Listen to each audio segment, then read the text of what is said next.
मेहनत का ही फल मिलता है। और ऑनेस्टली इस इंडस्ट्री में आने का तो मैंने कभी भी सोचा नहीं था।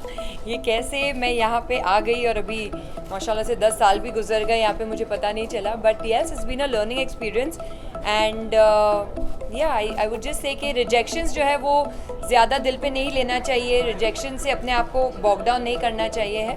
बस अपनी मेहनत कीजिए, अपने आप में यकीन रखिए और सब कुछ हो जाता है। बॉलीवुड में भी बहस चल रही है ड्रग्स को लेकर, आपको क्या सोचना है? अभी हम यहाँ पे ब्यूटी अवार्ड्स के लिए आए हैं, तो जब उस टाइम ऐसे कोई इवेंट के लिए आएंगे जहाँ पे ड्रग्स की बात करनी है तब वो करेंगे, ठीक है। अभी मैं ब्यूटी के बारे में राय देने आई हूँ यहाँ पे, so let's talk about beauty.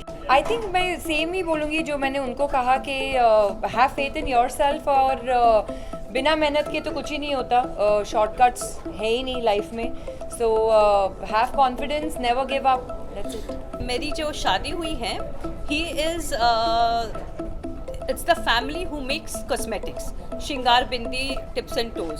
सो मैं ये नहीं कहूँगी। और जहाँ ब्यूटी का सवाल है, ब्यूटी तो राइट फ्रॉम क्लियोपेट्रा से लेके उस ज़माने से ब्यूटी चली आ रही हैं। तो beauty is something and beautification is something जो कभी ख़त्म नहीं होगी। देखिए, जब मैंने सीता का भी रोल किया तभी भी मैं एक्टर ही थी। है तो मेरी लाइफ ग्लैमर इंडस्ट्री से जुड़ी हुई थी। ऐसा नहीं कि मैं सीता वाकई में बन गई हूँ। I am an actor who played the role of Sita, so I have always been connected with glamour. And हाँ, मैं आज भी, आप मुझे देख रहे हैं, मैं दीपिका हूँ, लेकिन मैंने सीता का रोल प्ले किया है।